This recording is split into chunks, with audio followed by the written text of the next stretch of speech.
Hello students, welcome back to organised knowledge channel. और आज की जो वीडियो है उसमें डिस्कस करेंगे worksheet number 23 for class 10th social science की। बच्चों, ये वर्कशीट है जो आपके लिए 31 अगस्त 2021 के लिए शेड्यूल की गई है। सो आज की जो वर्कशीट है बच्चों, उसमें हम सस्टेनेबल डेवलपमेंट के बारे में और ज़्यादा जो है पढ़ेंगे। हमने पहले की वर्कशीट्स में भी सस्टेनेबल डेवलपमेंट के बारे में पढ़ा है। सो वर्कशीट शुरू करने से पहले बेटा प्लीज़ चैनल को सब्सक्राइब कर दीजिए, बेल आइकन को प्रेस कर लो ताकि आपको आने वाली वीडियोस की नोटिफिकेशन वो समय से मिल जाए। हमने पढ़ा था कि डेवलपमेंट क्या होता है, यानी लोगों ये जो रहन सहन में अगर कोई भी पॉजिटिव चेंज होता है तो वो क्या है, वो डेवलपमेंट है।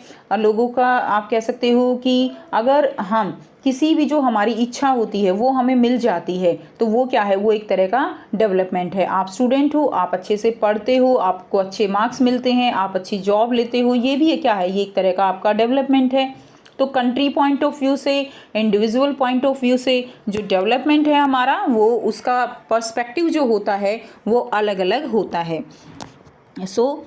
Resources are vital for human survival as well as for maintaining the quality of life. जो रिसोर्सेज हैं वो ह्यूमन के सर्वाइवल के लिए बहुत ज़्यादा ज़रूरी हैं, हमारी लाइफ की जो क्वालिटी है उसको मेंटेन करने के लिए बहुत ज़्यादा ज़रूरी हैं। ये हम पहले की वर्कशीट्स में भी पढ़ चुके हैं बच्चों कि जो रिसोर्सेज हैं वो हमारे डेवलपमेंट के लिए वो बहुत ज़्यादा ज़रूरी हैं।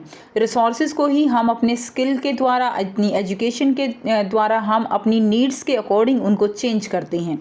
Now it was believed that resources are free gift of nature, कि जो रिसोर्सेज हैं वो क्या है, वो नेचर का फ्री गिफ्ट है जो नेचर ने हमें दिया है। As a result, human being use them indiscriminately and this has led to the following major problem.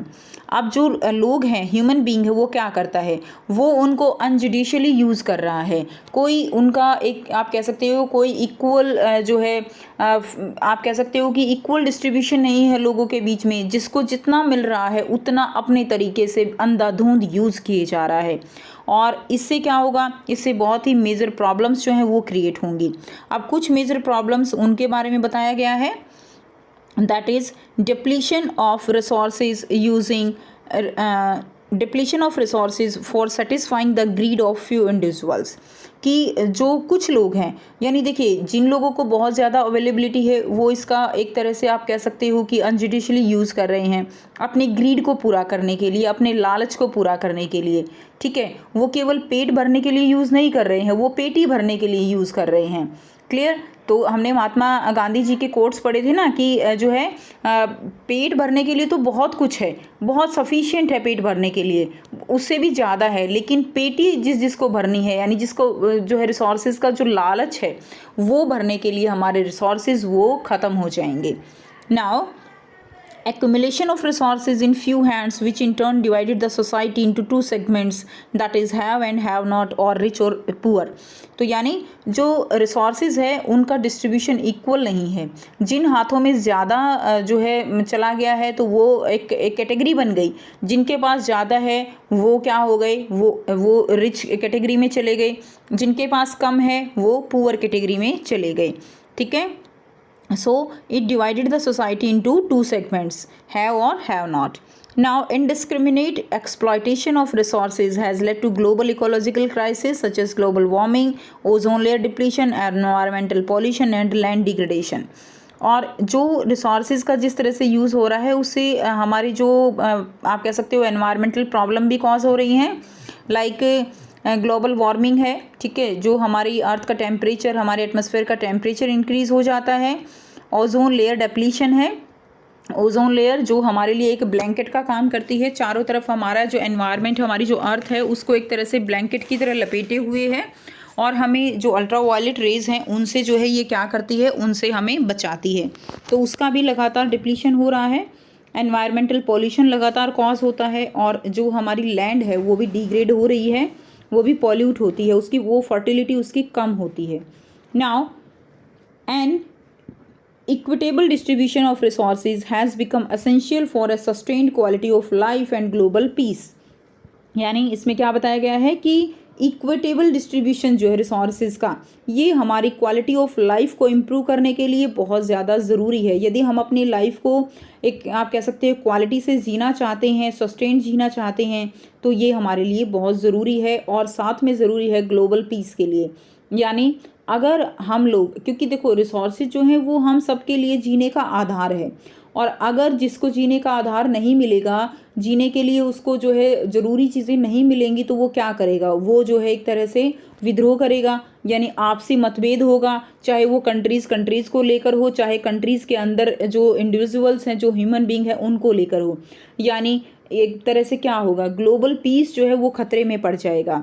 इसलिए अगर ग्लोबल पीस हमें चाहिए देश में शांति बनी रहे, हमें चाहिए कि जिस तरह से जो फर्स्ट वर्ल्ड वॉर है, सेकंड वर्ल्ड वॉर है, वो ना हो, उसी तरह से थर्ड वर्ल्ड वॉर जो है वो ना हो, तो उसके लिए बहुत ज़रूरी है रिसोर्सेज का इक्विटेबल डिस्ट्रीब्यूशन।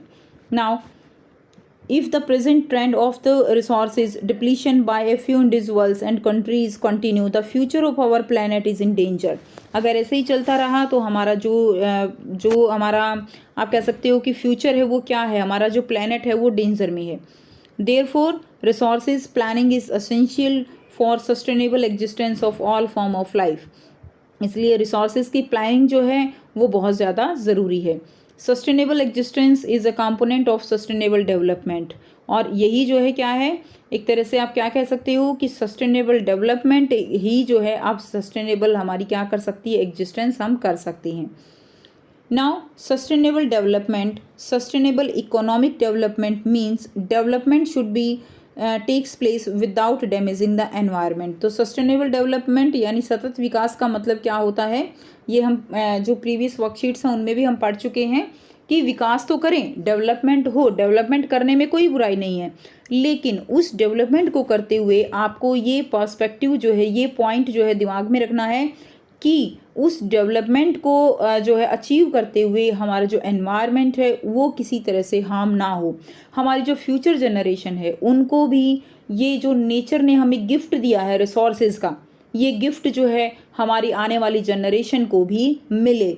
इस चीज़ को ध्यान में रखते हुए हमें डेवलपमेंट करना है, और यही जो प्रोसेस है that is known as sustainable development. Now development in the present should not compromise with the need of the future generation. यानी एक तरह से हमें ये सोच के जो है अपने रिसोर्सेज का यूज़ करना है कि ये जो रिसोर्सेज हैं ये हमें जो हमारे फोर फादर्स हैं उनसे नहीं मिले हैं, ये जो रिसोर्सेज हैं ये हमारी आने वाली जनरेशन है उसने हमें एक तरह से उधार दिए हुए हैं और हमें उनको वापस लौटाने हैं। इस पॉइंट ऑफ को ध्यान में रखते हुए हमें रिसोर्सेज का यूज़ करना है। Now Rio de Janeiro earth summit in 1992। तो 1992 में रियो डी जेनेरियो जो है उसमें वहाँ पे एक अर्थ जो है अर्थ समिट हुआ था, ठीक है। उसमें क्या कहा गया, in June 1992 more than 100 head of state met in Rio de Janeiro in Brazil. तो ब्राज़ील में ये सम्मेलन हुआ था, समिट हुआ था, जिसमें 100 से भी ज़्यादा जो है जो हेड हैं कंट्रीज़ के उन्होंने पार्टिसिपेट किया था। And for the first international earth summit, और ये जो है रियो डी जेनेरियो में होने वाला पहला जो है क्या था ये बच्चों, इंटरनेशनल अर्थ समिट था 1992 का। The summit was convent for addressing urgent problem of environmental protection and socio economic development at the global level. और इसका एजेंडा क्या था इस समिट का, इस समिट का एजेंडा था कि जो एनवायरनमेंट है उसका कैसे प्रोटेक्शन किया जाए, सोशियो इकोनॉमिक डेवलपमेंट कैसे हो ग्लोबल लेवल पे, कैसे जो पॉल्यूशन है उसको कम किया जाए, कैसे अर्थ प्लैनेट को बचाया जाए, ये इस समिट का मेन एजेंडा था। Now the Rio convention endorsed the global forest principles and adopted agenda 21 for achieving sustainable development in the 21st century। और इसमें क्या जो है इसमें डिस्कस किया गया कि कैसे हम पॉपुलेशन कंट्रोल कर सकते हैं, कैसे जो 21st सेंचुरी है उसका जो एजेंडा है 21 कैसे उसको हम अचीव कर सकते हैं। और एजेंडा 21 हमने एक वर्कशीट में पढ़ा था पिछली वर्कशीट में कि एजेंडा 21 क्या था कि हर एक जो स्टेट है उसका क्या होना चाहिए, हर एक स्टेट हर एक जो कंट्री है उसका क्या होना चाहिए, उसका अपना एक एजेंडा 21 होना चाहिए जिससे हम अर्थ को पॉल्यूट होने से बचा सकें और अपने फ्यूचर जनरेशन के लिए कुछ जो है जो नेचर है नेचर के जो गिफ्ट हैं वो हम उनको दे सकें। अब यहाँ पे आपको 4 क्वेश्चंस दिए गए हैं, काफ़ी इजी क्वेश्चन है बच्चों, आपने वर्कशीट को अच्छे से समझा है, अब आप इसको अच्छे से लिख भी सकते हो। सो आइए डिस्कस करते हैं। फर्स्ट जो क्वेश्चन है आपका, right about a problem which is the result of the indiscriminate use of resources by the human being. तो एक प्रॉब्लम आपको लिखनी है, ठीक है, जो कि ह्यूमन बींग जो रिसोर्सेज का जिस तरह से इनडिस्क्रिमिनेट तरीके से यूज़ कर रहा है तो उससे क्या प्रॉब्लम होगी। Answer will be environmental pollution problem. Main क्या है, एनवायरमेंट का पॉल्यूशन हो रहा है तो यही क्या है प्रॉब्लम रहेगी। Second question is define sustainable development. Sustainable development को डिफाइन करना है। इक्वल डेवलपमेंट ऑफ ऑल, सबका जो है इक्वल डेवलपमेंट हो but without harming the environment, लेकिन एनवायरमेंट को कोई हार्म ना हो।